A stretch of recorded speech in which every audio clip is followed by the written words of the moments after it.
Okay, awesome. So thanks for joining me in an icebreaker. I'm here today to talk about the College of Engineering Honors Program, which I'm the academic advisor, and I'm also going to have Ashley Wilson introduce herself. She's the one who you've gotten all of the emails from in preparation for today. Hey everybody, I'm so glad you could be here today. My name is Ashley Wilson. I am the program manager in the Honors and Engagement Programs office. And like Rachel said, you received all the emails from me. So thanks for not blocking me. I appreciate that. And also you all posted some really great things, like I'm really a foodie and I love food. So like sushi, chocolate, like all the things you all said definitely made me hungry. So I am on the same page as you all. With all the different foods that you like. And thanks for being here. And I'm excited for you to learn more about honors. Awesome. Okay, so the College of Engineering Honors Program is designed for high achieving engineering students. And we know that all of you are going to get an incredible technical education because you're in Michigan engineering. But you're also here at the University of Michigan, which has some of the most incredible educators in the US and even the world. And so we want you to be able to take advantage of the broad educational experiences available at the University of Michigan. We are looking for students with academic ability, curiosity, and the drive and potential to make a difference. And you're going to hear from some of our current students today about the ways they are exercising their curiosity, their abilities, and making a difference in the ways that are most meaningful to them. We like to talk about honors as a place to choose your own adventure, because you're going to hear about a lot of different ways that engineering honors students are making and shaping their time in the honors program. Oops, wrong screen. There we go. So the engineering honors program academic requirements include academic success, 3.6 GPA. All of our students pursue a minor as well as a focus area that helps prepare them for their culminating project in the honors capstone. And students also participate together in leadership development seminars for the engineering honors program. We're going to talk about each of these pieces in a little bit more depth. So first, we're going to talk about the minor. There are over 100 minors available at the University of Michigan.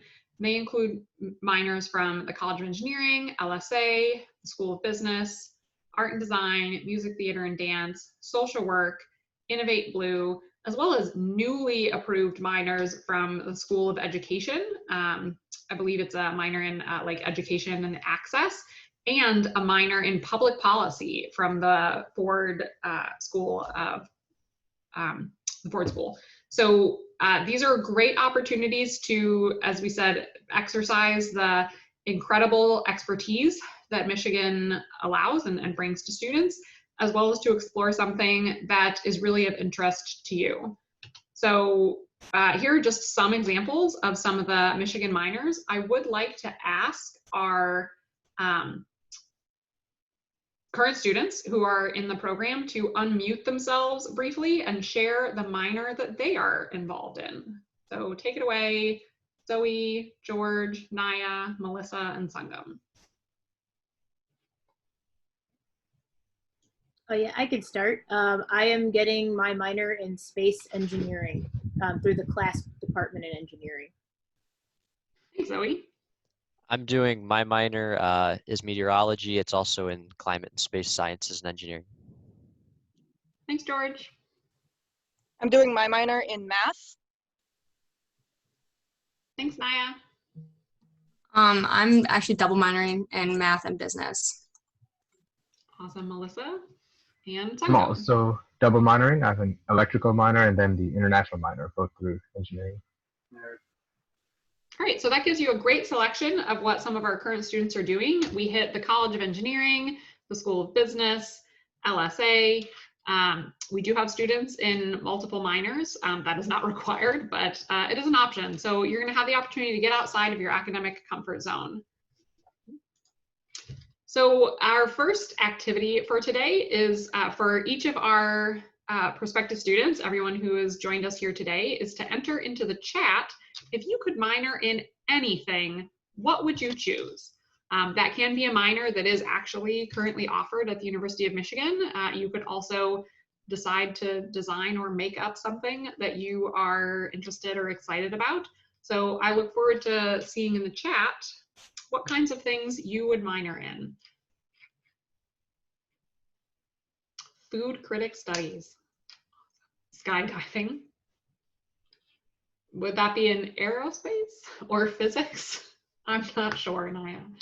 Music, awesome. Madeline, if you want to share with us what you would perform in music, if that's a performance, we would love to see that as well. In traveling, we look forward to the time for students, whether they're pursuing the international minor for engineers or others, to go abroad again or go other places in the US. Cooking, sungum, I think that would be fantastic. And foods and computer science and electrical engineering. These are great. Pyrotechnics. Sounds unsafe, Zoe, but good luck with that. I'm sure you would, actually, it sounds unsafe if I would do it, I guess is probably how I would put that. My sister well, did take a class on it, so it's possible. Okay, well then teamwork for safety and fireworks. That sounds great. So Madeline plays both violin and guitar. That's fantastic. So thank you all for sharing some of the things that you are interested and excited about. We love to hear about what students are doing. Oops, again, wrong slide. There we go. So another part of the program is participation in an honor seminar. So there are 3 total honor seminars. Students usually complete one a year, so as a sophomore, junior, or senior. If you join the program later in your career as a junior, you might participate in them in closer order, so one right after the other. But all of the seminars are designed for not really technical development, but more personal and professional development. So the activities include goals towards community building, developing your leadership, exploration of different focus areas, showcase and involvement in University of Michigan opportunities, engaging in peer mentoring. So the first year and the third year seminars work together to engage in peer mentoring and development of an e-portfolio. You'll have the opportunity at the end of this session to ask our current students questions about their participation in the honor seminar, what they most enjoy, and Ashley and I are also both instructors of the honor seminars, so we can share from our perspective what we like most about those classes. Students choose a focus area through their time in the engineering honors program that helps them explore, provide a foundation and context and skills to be able to complete a significant capstone experience. There are 5 broad focus areas, and you're going to hear from a student representing each of these today. Students also choose to pursue these focus areas and to make them their own. So they might combine 2 of these focus areas and do a project that's really like a combination of design and public service. You're going to hear a great example of a design and public service or a socially engaged design project today. You'll hear from all of these students. We also have examples of all of these capstones available on the Honors YouTube page, as well as on the Honors website. And students are really excited to share about their work, and I'm excited for you to hear from them soon. The focus area includes 9 credits of electives, and those can be technical or general electives, as well as drawing from things like intellectual breadth. That focus area helps support students' completion of an honors capstone or thesis. This project is usually completed over 1 to 3 semesters. That length of time might depend on how much time you're contributing to a project each week, or other particular timelines, like you're going to hear again today, students who have participated in programs like Innovation in Action or the Tauber Institute. So the length of time you participate in the project is less important than that you are pursuing something really that you're passionate about, that is a significant work, that you have a faculty mentor to help you along the way. We don't expect that you're doing this on your own. And then all students have the opportunity to showcase their work. We have students from EGL presenting their work tomorrow at the Spotlight competition for all students who participated in Tauber projects through the Tauber Institute for Global Operations. This year, instead of a in-person design expo, we worked to have students complete some really great videos that they were able to share with our community as well as with external partners and family. And then we will be uploading work to a capstone library through the Michigan Library starting this fall. So it's enough of hearing from me. I'm really excited to share with you and to have them share with you what our current honor students are working on, or in many cases, what you're going to hear today, what they have accomplished. So I would like to kick it off with Naya. All right. Hi, everyone. My name is Naya. I'm majoring in mechanical engineering and my minor is in math. So my focus area was public service, but like Rachel alluded to, it's actually like a combination of public service and design. And actually through my capstone, I also completed the program in global health design, which is an option, sort of like a specialization in my major. So my focus area courses were engineering 355, which is a multidisciplinary design course in global health. And I took that as part of the Global Health Design Initiative. And so that was a course I had to take before traveling abroad to Ghana to work in an emergency department there, conducting a needs assessment. And then I took bioinstrumentation, that's BME 458, and then I'm taking biomechanics now, that's ME 406. And so my capstone was the needs assessment conducted in an emergency department in Ghana. I spent 5 weeks there observing and talking to the hospital staff and the doctors and nurses, interviewing them informally and formally, talking to them about problems they were experiencing in the hospital, and sort of eliciting design requirements and specifications for a specific need. And then I took that need into my senior design project. So I used that for ME 450 to complete my mechanical engineering capstone course as well.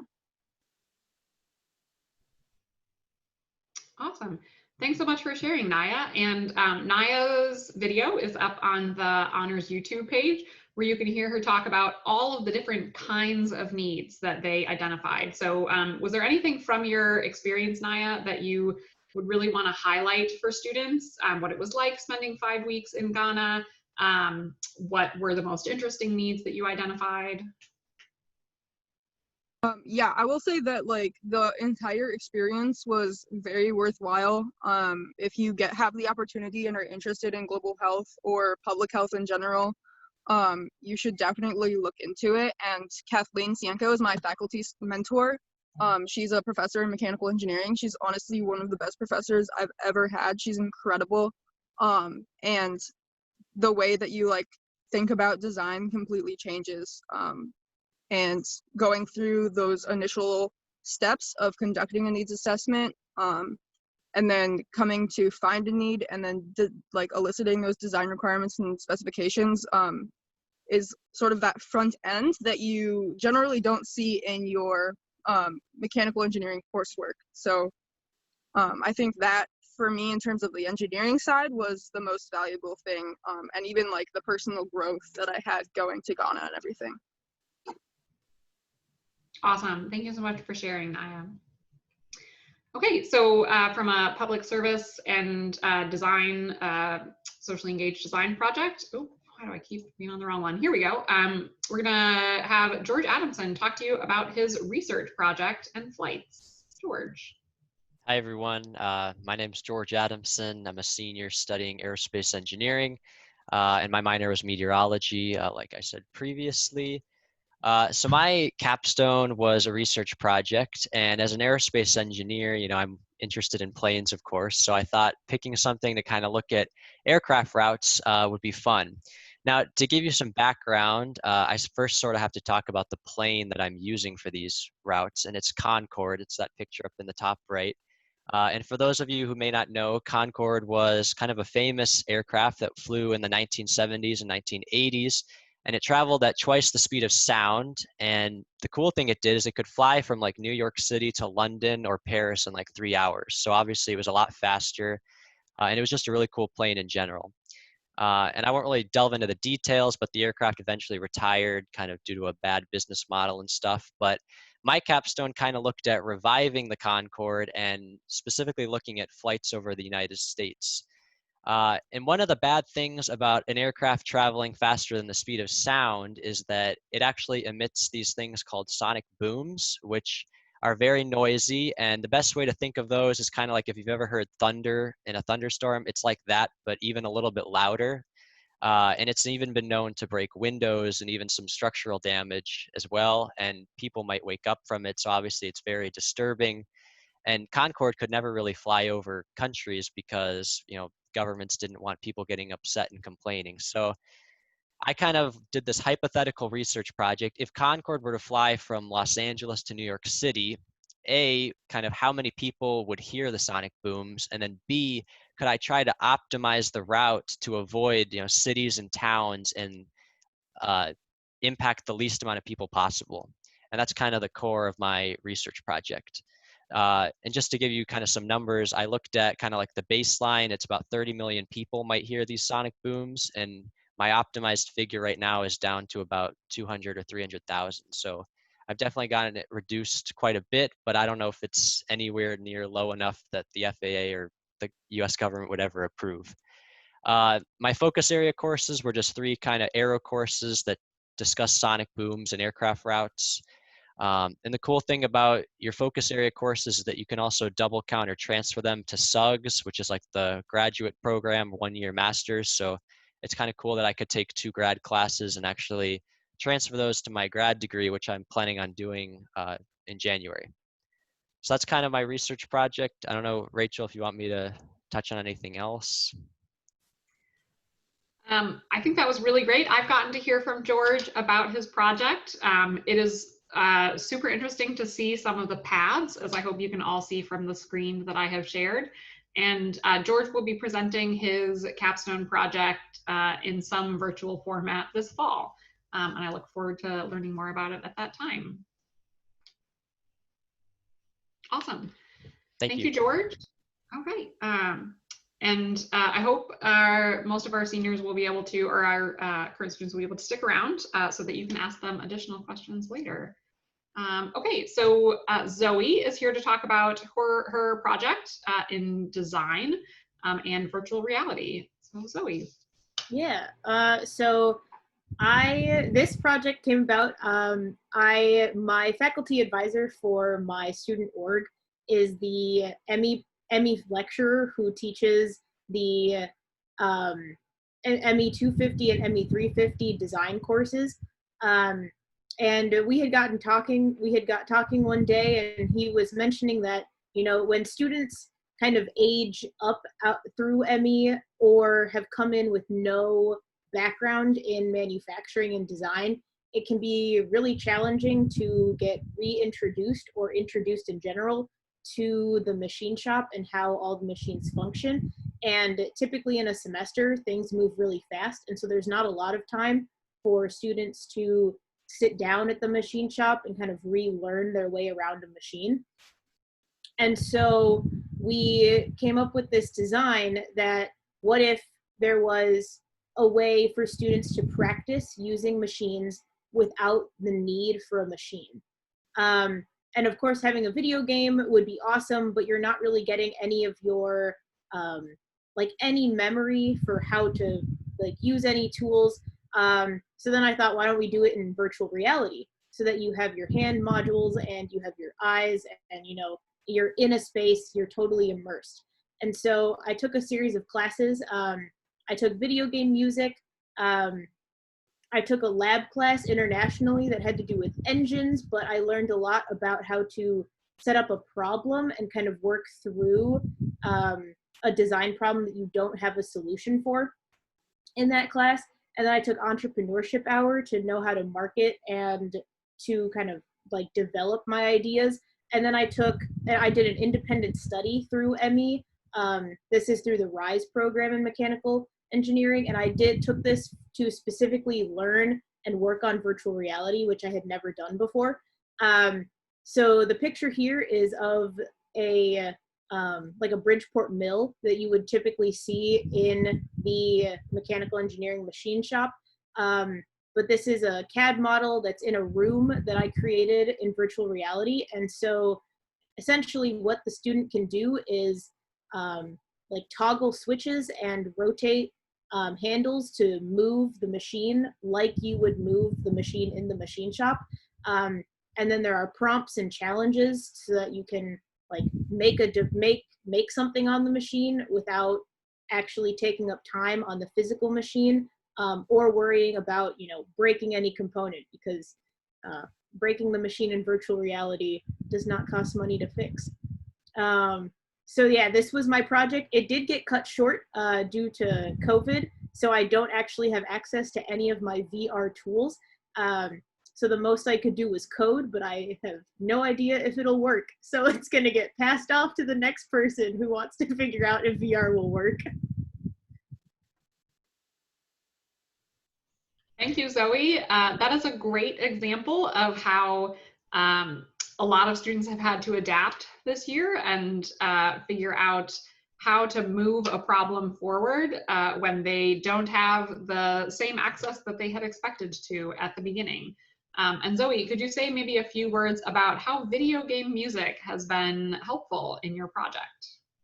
Yeah, so through video game music, I learned a lot about the theories behind how sounds actually help users identify key components in a video game, or in a user interface. And so I took all of those theories into account when developing the idea for how to go about challenges and like essentially our VR course that we were creating. And so you can use sound and like motion in like through the headset of the VR headset to actually guide the user without any visual prompts. So I thought that was very cool.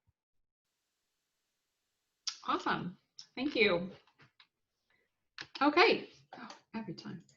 Sungum is here to talk about his project through the Tower Institute for Global Operations, which he will be presenting tomorrow. So this is going to be great practice. Take it away, Sungum. Thank you. So like Rachel said, my name is Sungum. I'm a grad student right now with studying mechanical engineering, and I also did my undergrad in mechanical engineering with, like I said, the EE minor and like all other EGLs, the international minor. So you don't have to do a master's in like the same field as your bachelor's. I just chose to do that because I really kind of like mechanical. But a lot of people will go into IOE or like data science in different areas. And for my focus area courses, I took Manufacturing 501 and TO 605, which are two courses that all students in EGL will take. So it's a great opportunity to like get close with your class and meet some MBAs. And it was also cool for me to like learn about something that I haven't gotten to learn about in my other ME courses. And then I took a few business electives, but a couple notable ones were international finance, and I'm taking this MBA course, which is applied business analytics. And it's nice because it's a lot of knowledge that's like applicable to different engineering areas, but it's concepts that like we would never cover in most engineering classes. So they've been really, really interesting courses. And my capstone, I actually just did that over the summer. So everyone does their capstone during the summer after their senior year and before their grad year. I was working for the company, the National Center for Manufacturing Sciences, and we were creating a cloud environment for government users and research and industry users to collaborate on additive manufacturing processes. So we were working with additive manufacturing, which is a relatively new technology, there's a lot of research in this people don't really know what's going on. So it was cool to be able to work on a technology and really like be some of the pioneers in how people are going to use it in the future. So as part of our project, we created a process for different industry members like Lockheed Martin, Boeing, Raytheon, and a few other companies that we worked with to actually for them to design products via additive manufacturing. So it was a lot of my partner and I weren't experts in this. It was a lot of like talking to industry, talking to companies, talking to like research experts and people who actually knew what they were doing, and then just like putting together all of that knowledge to create a process that anyone could just like dive into and use, rather than like scrounging around trying to figure out what to do on their own. And then after creating this process, we actually took apart a component off a Black Hawk helicopter. It's the ignition lever for the fire suppressant system, and then we use our process to redesign this component. So because I had the mechanical engineering background, I was actually able to like dive into the software and do the physical like CAD redesign, which was super cool. You can see that on the bottom of the screen, and then we were able to take that redesign and sort of like spin it together in a case study to show how our process like essentially improve the industry standard for additive manufacturing design.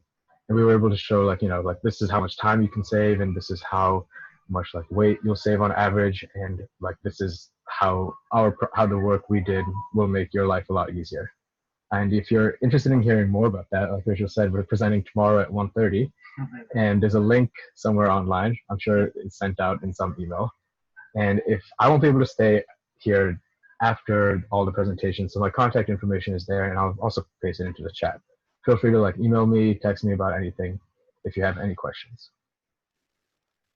Yeah, Rachel, I'm not sure if you had any other questions you wanted me to hit on. That's great, Sungum.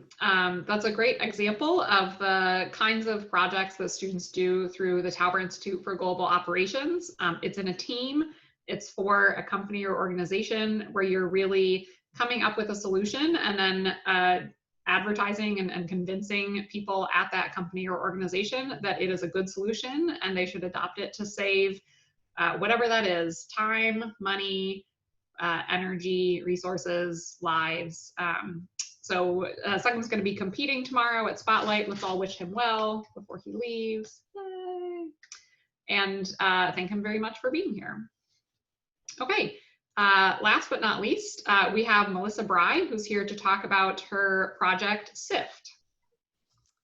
Thank you. So like I said previously, I'm a major in mechanical engineering, minor in business and math. And so the focus areas that I did for this course were Entrepreneurship 410, which is finding your venture, which I actually did abroad, study abroad, which was really fun as part of the European Innovation Academy. And then the next two are just two different like research things I was a part of. So I also did RISE, which was similar to what Zoe said. And then I was on an MDP team. And while these two classes didn't necessarily correlate material wise, what these classes really helped me with this project was the mindset and the skills that I gained. So when you're doing research, especially independent research, you have to be really creative, you have to be really driven. And so it really helped me translate to this project. And so my project, I was competing in two social innovation competitions on campus. One's called Innovation in Action and the other is called Optimize. And I joined a team. We were working to address textile waste, but then we broadened it to just on sustainability in the fashion industry in general. And so a lot of the work up front was, really tackling the problem, really researching the problem, interviewing stakeholders, observing people. And so that helped us really form a solution that we think will be impactful.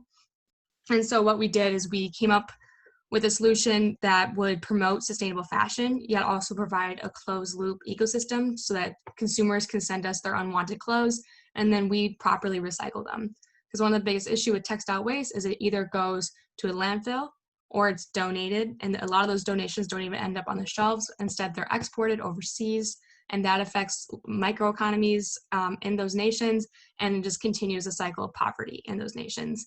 So recycling is really the best mode to get rid of these clothes, especially because like over 90% of clothing can be recycled. It just isn't. And so that's kind of our two-pronged attack with this solution. And so in one of those pictures, you can see our website, which recently launched in this past August, so a couple weeks ago, which is really exciting. Because even after pitching in these competitions, which was in March, we actually didn't get any funds, which was a little bit of a blow, but we were able to apply to BLI, the capstone project there, and we were able to get $15,000 to continue the project over the summer and through this fall.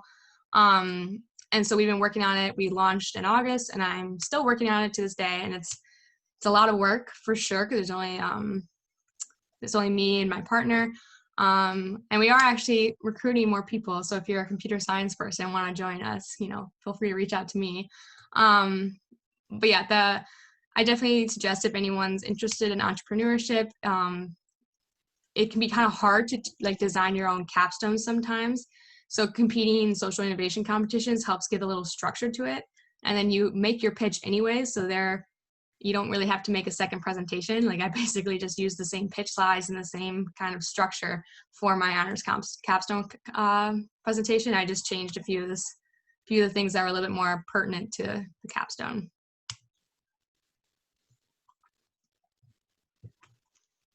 Awesome. Thank you, Melissa. Congratulations on the BLI and continuing to work on your project. Out of curiosity, I would love to know, as you talked about ways in which clothing can be recycled, what was the most interesting, like what clothing can be turned into realization that you had from your project? I mean, I think one of the interesting things I realized is when the textile recycling industry is not well developed just because there's not a lot of interest in it, which is, a shame. And so technology is not well developed. And a lot of the clothing, especially now for fast fashion, is blends of multiple different types of material. So you have like cotton and nylon and polyester. It's very hard to break those blends. And so what usually happens is when clothes are recycled, they're not recycled into other clothes, which I found surprising. What happens is they usually are broken down into like just smaller bits and then put into other industries. And the main industries that uses recycled clothing are furniture and car manufacturers, because furniture use them to stain their furniture. And then car manufacturers use them for insulation and other things like, if they want to make seats or whatever. Yeah, not usually, just because most people like to use like high performance materials for their seats. But it is kind of a growing trend now to use more recycled materials. So we're trying to hop on that. And there's a lot of startups in the textile recycling space that we're in contact with and trying to form partnerships with, which is really exciting because the closed loop ecosystem is kind of our phase 2 that we want to start next year after forming these partnerships. So that's kind of like my main, that's the like work stream that I'm working on this fall, is forming those partnerships and getting that textile recycling implementation started. Awesome. Thank you for sharing. So you have heard from a lot of students today about things that they have really exercised their passions about. So, George's interest in the Concord and Naya's passion for public health. So what we want to hear from all of you, our other student participants, is what is something that you are really passionate about? And we would like you to put in the chat so that we can learn a little bit more about all of you. So I would love to see, even our current students, you're welcome to share something else that you're passionate about in addition to the projects that we just heard from you. So I'm looking forward to seeing the chat populate.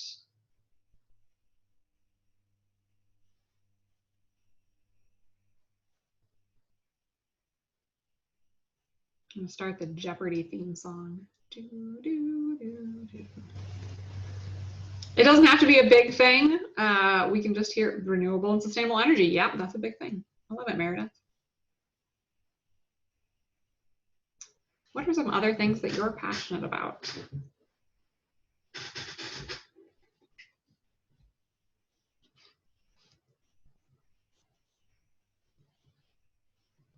So I'm passionate about composting. I have compost in my backyard. Really looking forward to the day when it becomes dirt and I can put it elsewhere in my yard. Tennis. Man, Sungum, we should play tennis sometime. Have you guys looked at the Hey, Sungum's roommate. What's up, Max? Music and the music industry, sports. We would love to hear from everyone. Can you share something else that excites you, that you care about? that is really interesting. STEM education, renewable energy and nuclear energy. Thank you, Natalie. We've had a lot of great projects on energy savings from our research projects, as well as some of our design projects and projects through the Tauber Institute. So there's lots of ways that we can share with you examples of things that other students have done. So please don't hesitate to reach out, and we can always help you get connected with those kinds of opportunities through the program. So now I'm going to talk about a specialization in honors called the Engineering Global Leadership Honors Program. This is specifically for students who are interested in integrating engineering and business and a global perspective. So the College of Engineering Honors Program includes EGL as a specialization. So students who are pursuing EGL pursue the same requirements as honors. So they also have that engineering excellence and academic success. The students in EGL are required to earn a master's degree in engineering as part of their completion of EGL. A master's isn't required of all other students in honors, although about 50% of our students who graduate from honors go on to pursue a master's, a PhD, or a professional degree. Students in EGL pursue the international minor for engineers as their minor for the honors program. That includes second-year language proficiency and a 6-week international experience. The focus area for EGL students is from the Ross School of Business. That's the Business and Global Operations focus area that prepares them for their Tauber Institute capstone project as their capstone for honors. They also engage in other leadership development in addition to the honor seminars that all honor students do. There's topics in leadership and leadership development through the Tauber Institute for Global Operations. Global education, although it's a little challenging to pursue and to see what that's going to look like in the next immediate terms right now, global education is still an important part of EGL. You can see the ways in which students have engaged in cultural events and cultural learning and volunteering abroad together. We are working with students on engaging in that global and cultural learning, even though students from this past summer were not able to go abroad. The business acumen, you heard from Sungum, some of the examples of classes that he took, but here's just a selection of courses that students have pursued, anything offered out of the Ross School of Business, which is a pretty long list of coursework that you can take. Students engage, in addition to the honor seminars, like I said, in things like leadership and professional development, cultural dinners, networking with industry and social events. We have a really robust alumni and enthusiastic alumni community in the honors program, including the EGL alumni. And all students complete a capstone. You see here pictures from the Spotlight event that we mentioned Sungum's participating in tomorrow. Spotlight also includes a competition with the other teams who completed their projects in the same summer. And you can see here a couple of winners from their Spotlight competitions, all of whom are EGLs. Okay, so on to the Honor Student Advisory Board. I'm going to pass it over to Ashley. Thanks, Rachel. So the Honor Student Advisory Board is a great organization within the honors program. And so for the Honor Student Advisory Board, they have two main responsibilities for the honors community. So first, they are really responsible for helping to plan community building events. And we'll talk more about what some of those events are, but they really are responsible for helping people to come together and make connections and be a part of a community, to know that you have other people that you can go to. And so we think that's one of the greatest benefits of the honors program, is really to be able to have that smaller community of peers and people who are doing similar things or who have similar interests, and other folks that you can learn from and connect with. Also, the Honor Student Advisory Board, they provide our source of feedback and give us input about the program. And so we take their feedback seriously, and we make improvements for the honors program to make that it the best it can be for the students in the program. I am the advisor for the Honor Student Advisory Board, so that's probably one of my highlights about my position, is really working with HSAB and helping them to get their ideas off the ground and making those things happen. So I really enjoy that part of my position. Next slide, please, Rachel. And so some of the things that the Honor Student Advisory Board does, so coming up this semester, they'll have an outdoor/fitness challenge that they'll be doing with COVID-19. It is very, I will admit, and I've been this way, it's very possible just to not leave your house for days and days on end. And so we're encouraging students just to get outside, get some fresh air, go sit on the porch or go for a walk just to get out and get active, get some blood flowing. Also, we're doing a buddy program. And so the buddy program is partnering small groups of folks together so they can connect. So it could be a study buddy or someone you get together with to do things safely with and social distance from, but still to see someone in person. Just again, with the times that we're in, sometimes you might go a long time without seeing someone like outside of your house and interacting. So to encourage those interactions in a safe way. Also, there'll be study groups. We're doing those virtually, and we have like a virtual environment that serves as like a hangout so people can go there and study or to see other honor students. Also, our peer advisors in our office and the Honor Student Advisory Board has done resume editing and help with preparation for career fair, which just passed. Also, this past week, last Friday, they had a virtual game night. So we do some fun stuff too, a part of honors. So a combination of events. So if you join the program, you'll have the opportunity to take part in these events. Next slide, please, Rachel. So post in the chat. So current students and prospective students, post in the chat, like what are some activities you would want to do with the honors community?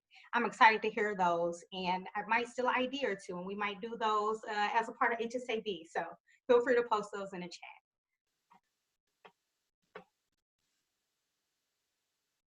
Oh, code names. Yep.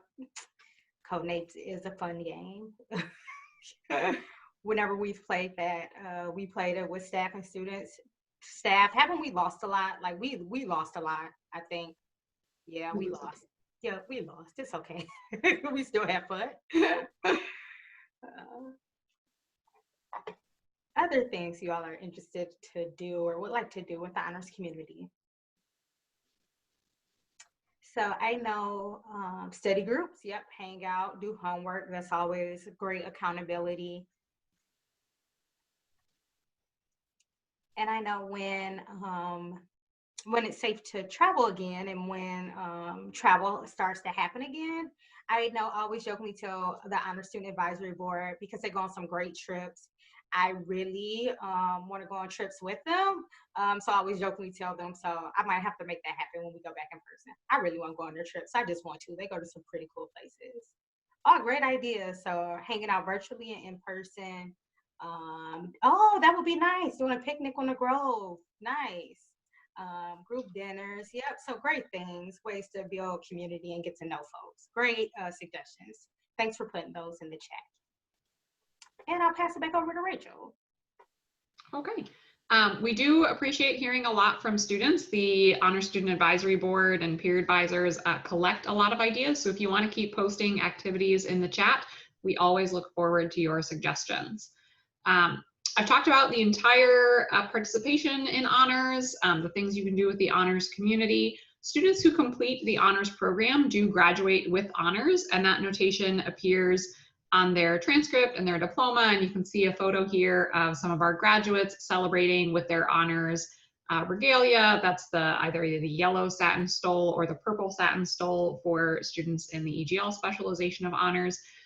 Although all of those things are nice and lovely ways to acknowledge your completion of the program, the most important part of honors is the people you meet and the things that you pursue as a part of it. So I'm so glad you had a chance to hear today from some current students in honors, the things they're pursuing, and I'm sure they can tell you the people who they have met and become friends with in the program as well.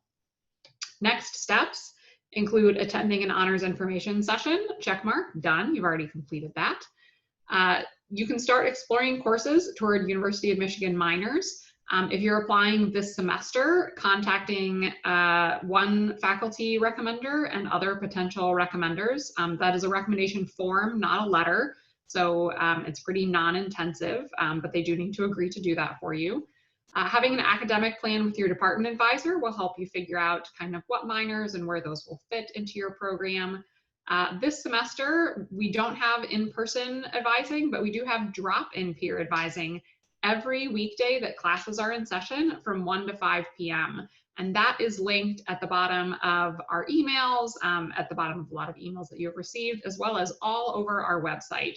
So we strongly encourage you to visit our peer advisors. Zoe is one of them. Thanks for being here today, Zoe.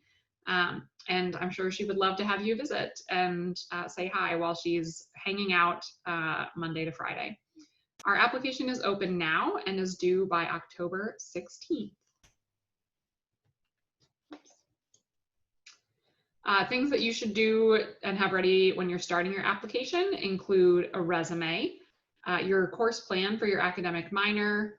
You will respond to 2 short answer questions and enter the name and email of people who will be completing the recommendation form on your behalf.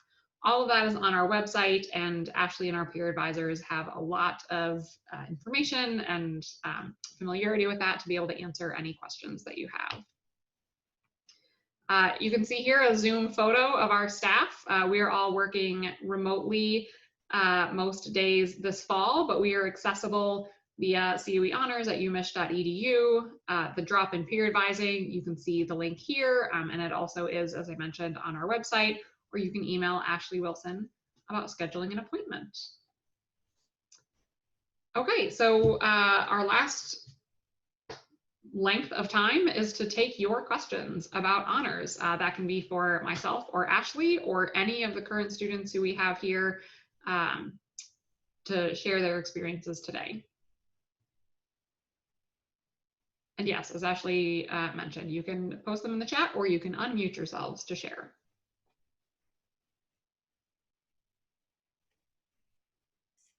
So one common question I'll answer that a lot of students ask. So for any students who are planning to do a double major, students ask, like, are they, in addition to doing the double major, should they also complete a minor for honors purposes? And no, so if a student is completing 2 majors or double majoring, they do not, they do not have to do a minor in addition to both of their majors. The second major will serve as the minor for honors purposes. That's a common question students have. What other questions can we answer?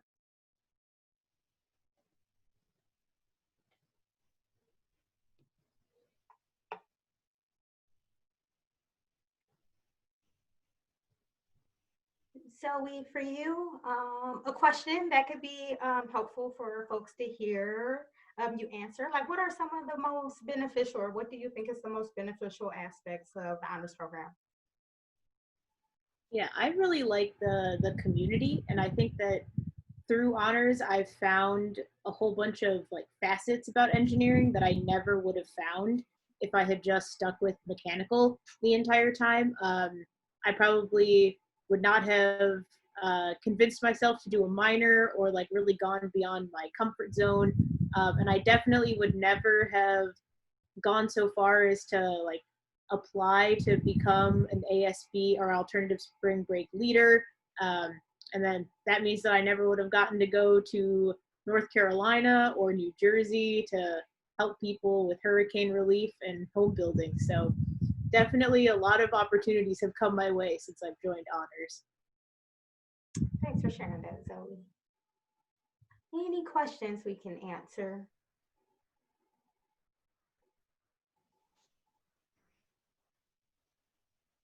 Rachel, do you have any last comments before we wrap up?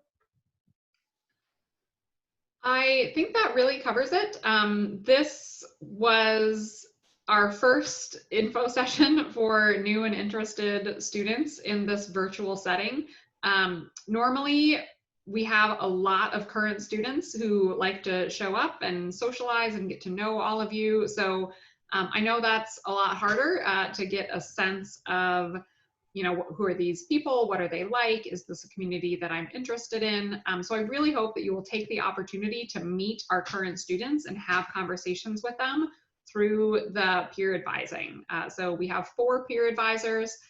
They represent biomedical engineering, mechanical engineering, and industrial and operations engineering, but also they just represent the program, the kinds of students who want to be a part of this community. And I hope that you will take the opportunity to chat with them or to chat with Ashley and I. I think I've actually met 2 out of 5 people who are still on this chat, and it's nice to see your names on the screen. So thanks for being here today. And we're really glad that you joined us this evening. Yep, echoing Rachel's thoughts. Thanks definitely for being here. We really appreciate it, and we hope you consider applying. I'll send some follow-up information with some of the links that we mentioned for info for you to check out. And also, I know how to find you, and you definitely know how to find me from all my emails. So if you have any questions, feel free to just shoot me an email, and we can set up a time to chat if you want to set up a meeting. So thanks, everybody. Have a good rest of your evening/afternoon. Take care. Thank you so much. You're welcome. Have a good one.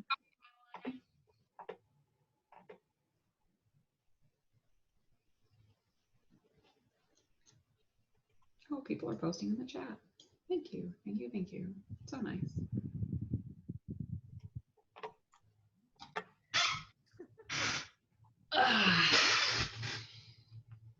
Success.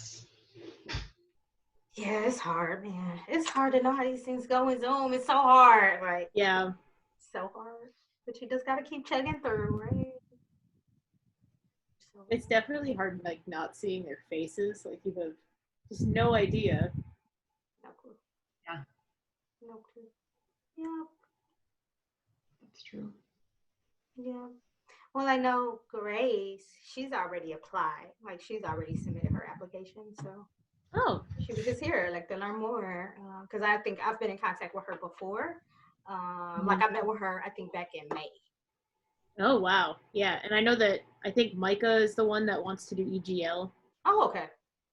I think it's That's Mika. important. Oh, Mika? Yeah. We only talk via email. So, yep. I'll make that note. Okay. All right, well, thanks. Thanks for being here. So, Yeah. Also, you were prepared for my question because I asked you that yesterday. So I know I can Oh, ask it's you again day today. 2. You were ready. So much chatting with students. Thanks, Zoe. Yeah. You're great. Yeah. Have a great evening. Good job, Ashley. Bye. Success. Thanks, Rachel. Yep. Great job. Bye. And it's over.